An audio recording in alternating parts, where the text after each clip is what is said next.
Talvez você não tenha nem idade para lembrar de como era a inflação na década de 80 aqui no Brasil e no começo da década de 90. Mas, independente da sua idade, talvez você já tenha escutado que o Plano Real é o plano econômico mais bem sucedido da história do Brasil, servindo inclusive de modelo para o mundo, e que foi o plano que conseguiu combater a inflação, a hiperinflação aqui no Brasil. O Plano Real entra em vigor aqui no Brasil no dia 1º de julho de 1994. Nesse vídeo eu vou te contar por que o Plano Real, diferente de todos os planos anteriores, por que ele deu certo e por que ele segue sendo o plano mais bem sucedido de toda a nossa economia. Meu nome é Thiago Feitosa, você está no canal da T2 Educação. Aqui eu ajudo você a ser um profissional de mercado financeiro completo, porque eu ajudo você com as principais certificações de mercado financeiro, mas também com assuntos para que você possa se aprofundar na nossa economia, sair da superfície e aprender o mercado financeiro para valer. Portanto, se você é novo ou nova, se inscreve aqui no canal. E se você está chegando agora, ou se você já é de casa, melhor dizendo, lembra, já sabe o que tem de fazer. Deixa aquela curtida e deixa um comentário, porque isso ajuda o nosso canal a crescer ainda mais. Bom, é o seguinte, a gente está postando esse vídeo no dia 1º de julho para comemorar os 29 anos de Plano Real, né? Para que a gente possa entender por que esse plano ele foi muito eficiente, a gente precisa voltar um pouco na história e entender um pouco como que estava a nossa economia, especificamente na década de 80 e começo da década de 90. Só que para a gente entender a década de 80 e a década de 90, a gente precisa voltar um pouco mais. A gente precisa lembrar do período em que o nosso país estava sob o regime militar. Se você olhar os indicadores econômicos e até as pessoas que defendem esse regime, elas costumam dizer que o Brasil cresceu bastante no regime militar, porque é verdade, o Brasil em termos de PIB cresceu bastante. Só que o fato é que quando os militares investiram no crescimento do Brasil, esse investimento foi feito especificamente contraindo dívida externa, portanto dívida dolarizada. E o problema é que esse aumento de dívida muito grande que foi feito nessa época, e ainda assim uma dívida dolarizada, aumenta muito o risco do país. Por quê? Porque se o dólar sobe no mercado internacional, a nossa dívida também pode subir muito e vai colapsar a nossa economia. E na prática foi isso que aconteceu. Então, quando você vir alguém dizer que o Brasil cresceu no regime militar, saiba, essa pessoa está falando a verdade, mas a gente precisa se aprofundar um pouco mais. Cresceu à custa de dívida externa e essa dívida foi colapsada e o Brasil entrou num período de hiperinflação na década de 80. Quando eu falo hiperinflação, é importante você ter em mente que eu não estou aqui falando de uma inflação de 10% ao ano ou de 10% ao mês. Não é isso que eu estou falando. O Brasil chegou a ter inflação de 2.400% em um ano. Esse número ele é assustador do ponto de vista econômico. Por quê? Não existe nada mais perverso para a nossa economia do que a inflação. Porque a inflação, ela tira das pessoas a perspectiva de compra, de poder de compra, ela tira das pessoas a capacidade de planejar o futuro, porque como é que você vai planejar o futuro sabendo que os preços vão subir 2.000% daqui a um ano? Não faz sentido. E a inflação, portanto, faz com que a gente tenha sempre toda a nossa renda é voltada para o consumo.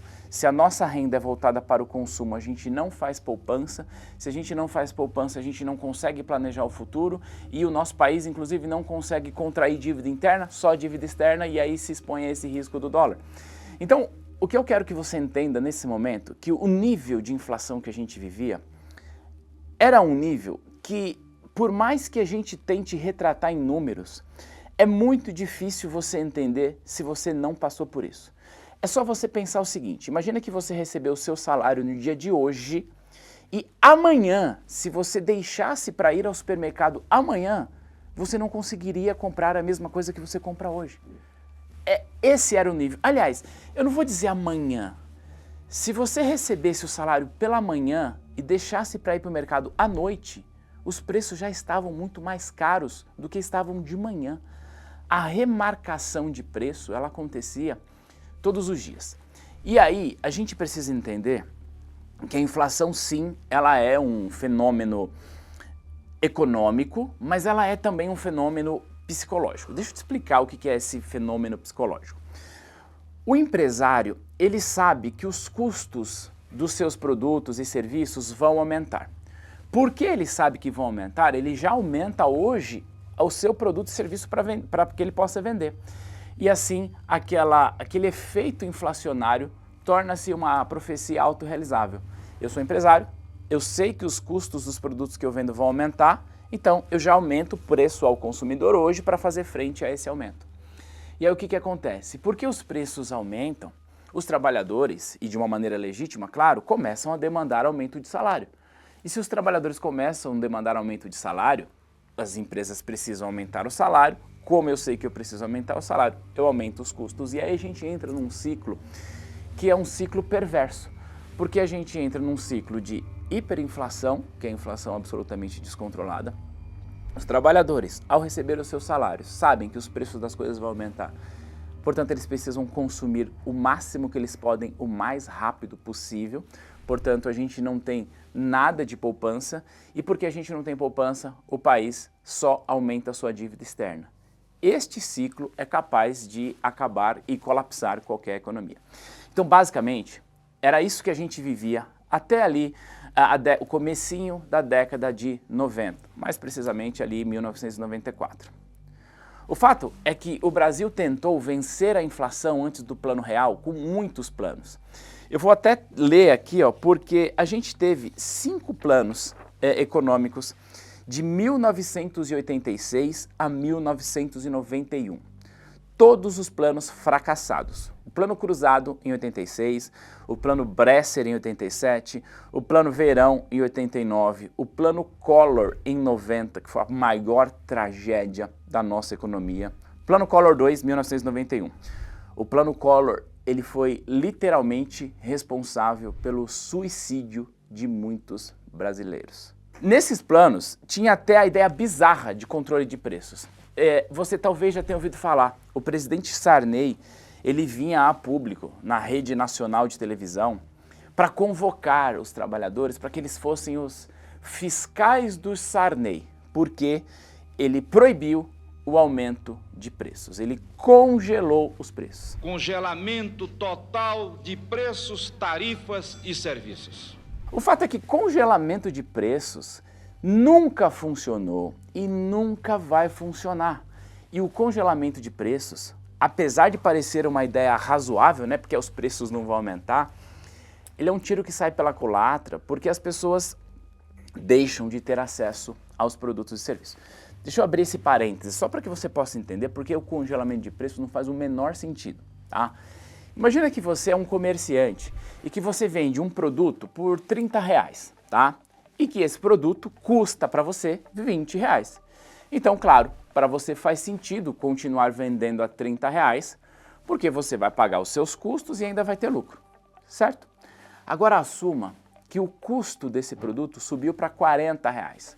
Só que o governo proibiu você de aumentar o teu preço. Portanto, você vai ser obrigado a vender por R$30.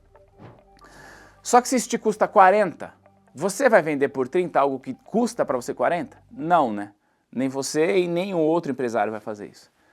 Na prática, o congelamento de preços acaba provocando escassez de produtos e criando um mercado paralelo que deixa os produtos ainda mais caros nesse mercado paralelo. Então, eu só estou dando um contexto para que você possa entender o quão drástica era a nossa situação econômica antes do Plano Real. E aí, o presidente Itamar Franco, que assumiu o poder após o impeachment do presidente Collor, precisava vencer a inflação. Para isso, ele convocou o então ministro das Relações Exteriores, Fernando Henrique Cardoso, para que ele assumisse o Ministério da Fazenda e convocasse aí um time de economistas para que eles criassem um plano para vencer a inflação. Portanto, teríamos o 6º plano para vencer a inflação, vindo de 5 grandes fracassos. Portanto, o ministro da Fazenda, Fernando Henrique Cardoso, convocou alguns economistas, Gustavo Franco, André Lara Rezende, Pércio Arida, para que eles desengavetassem um plano que havia sido criado na década de 80 para vencer a inflação. Qual que era o problema de criar mais um plano? Eu fiz questão de contar que o Brasil teve 5 planos seguidos e que não venceu a inflação, para que você pudesse se projetar na sociedade naquela época e pensar o seguinte: lá vem o governo com mais um plano que vai fracassar.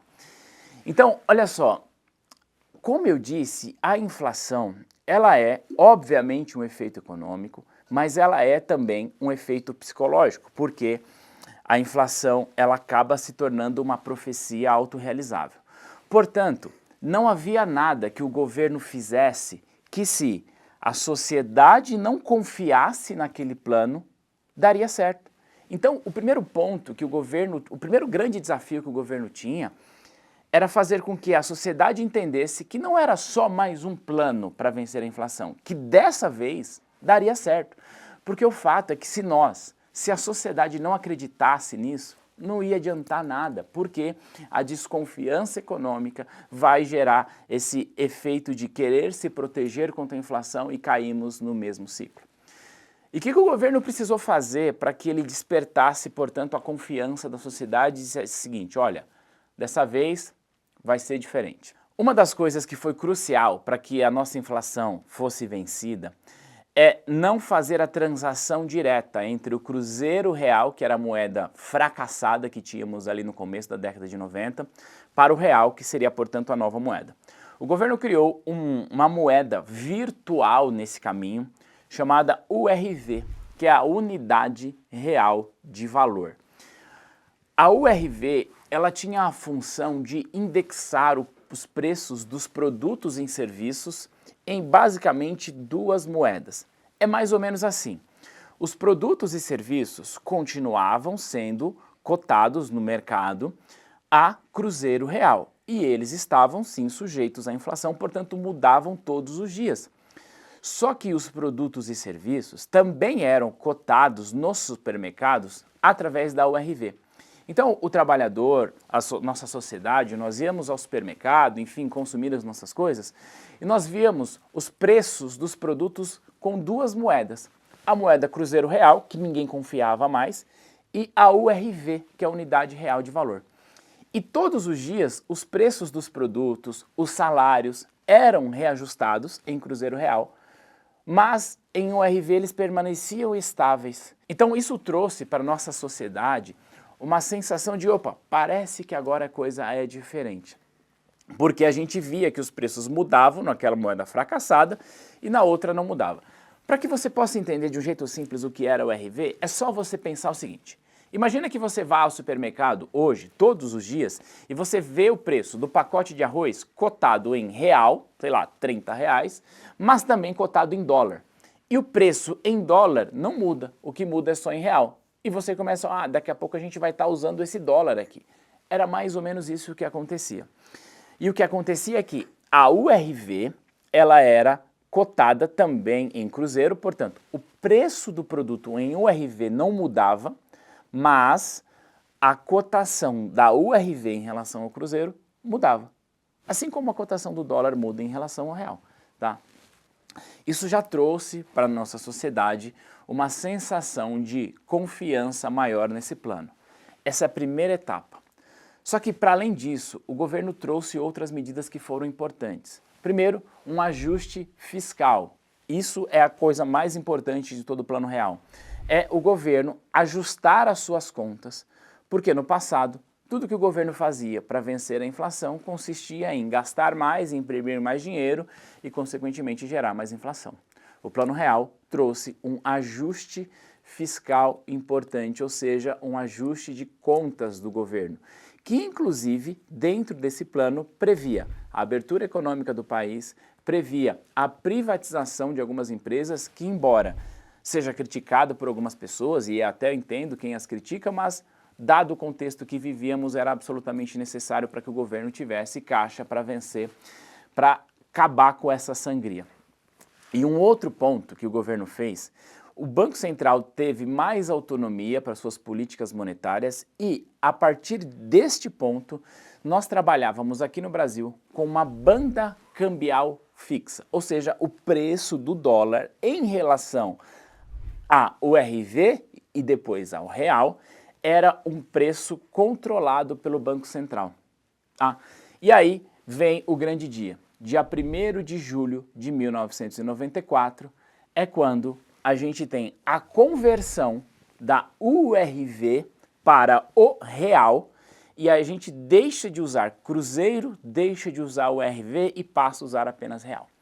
E naquele ponto, cada URV, que era uma unidade real de valor, valia R$1, que valia 2.750 mil cruzeiros, tá? 2.750 cruzeiros. Então olha o que a gente está dizendo.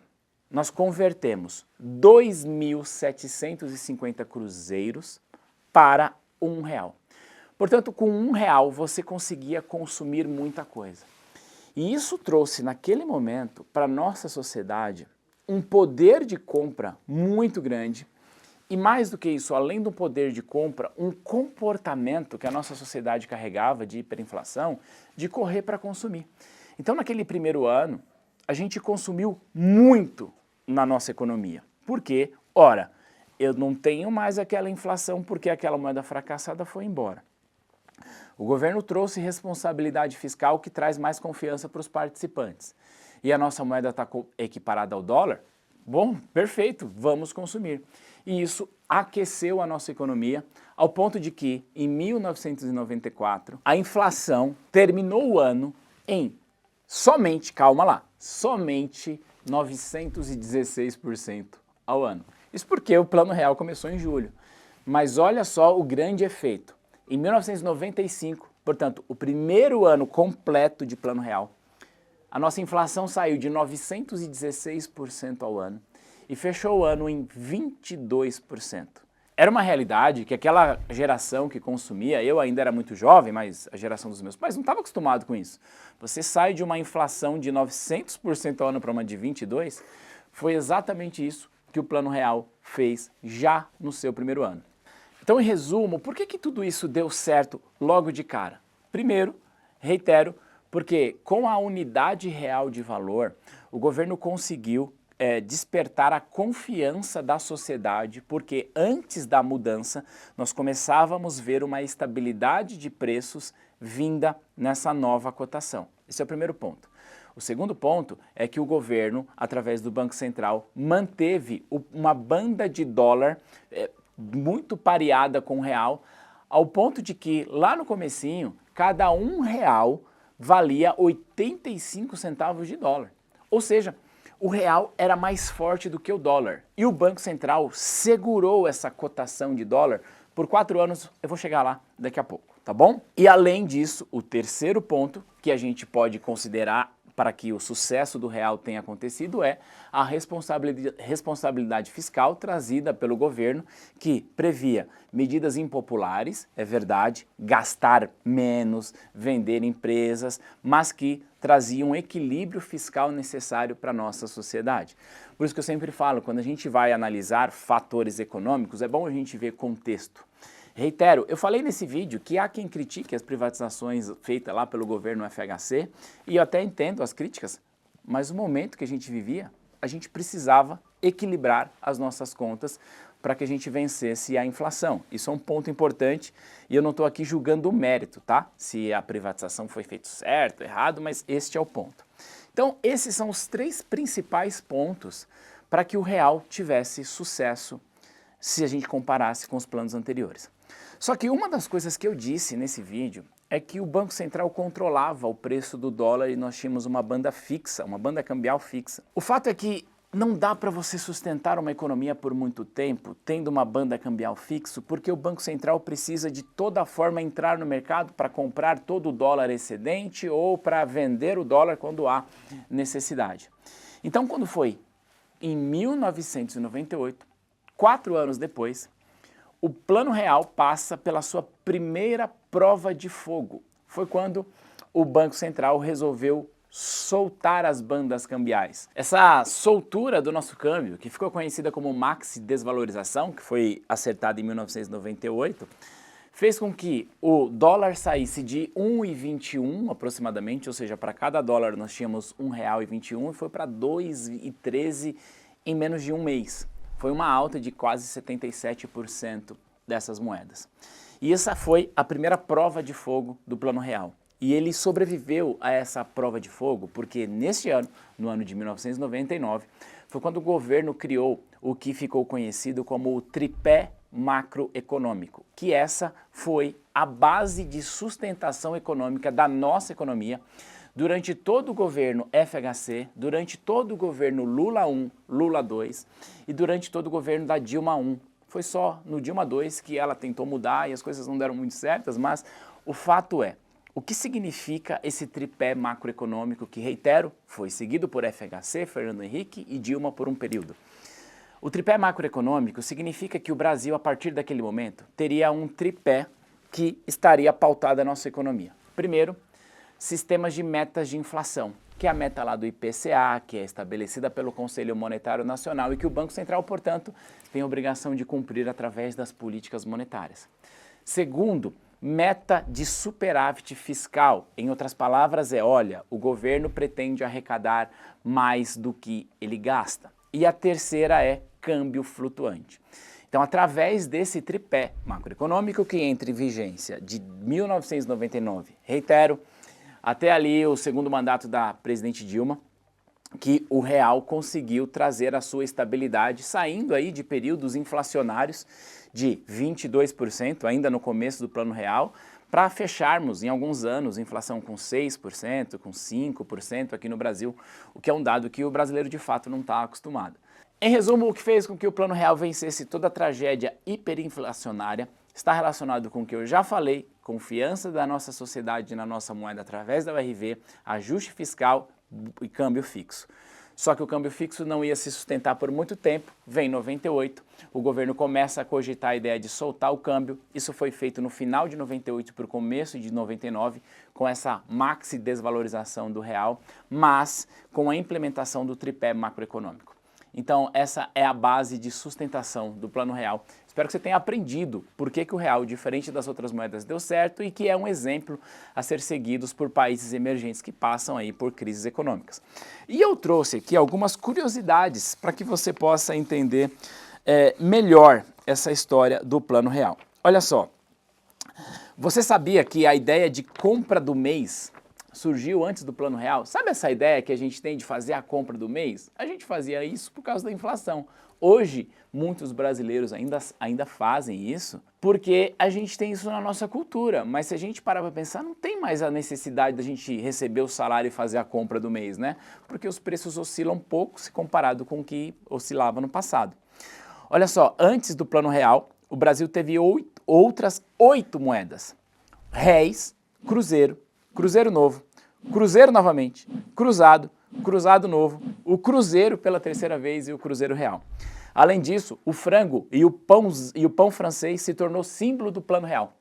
Em 1994, com R$1, você conseguia comprar 1 quilo de frango e 10 pães franceses, com apenas R$1. Olha que interessante. A moeda de 1 centavo, ela deixou de ser emitida em 2004. Sabe por quê?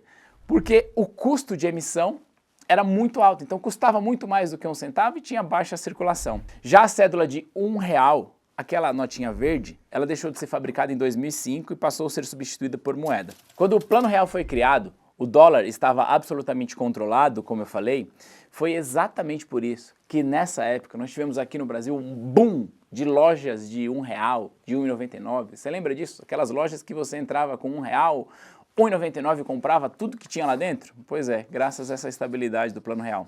E o salário mínimo, que a gente discute ele até hoje, que quando eu gravo esse vídeo está em torno de R$1.300, no dia 1º de julho de 1994, era de R$ 64,79. Veja o poder de compra que essa moeda tinha lá atrás. Claro, a gente vem sofrendo e sofre com inflação desde então, mas o fato é que se a gente comparar com o período hiperinflacionário que a gente teve na década de 80 e década de 90, a gente vive bons momentos com o Plano Real.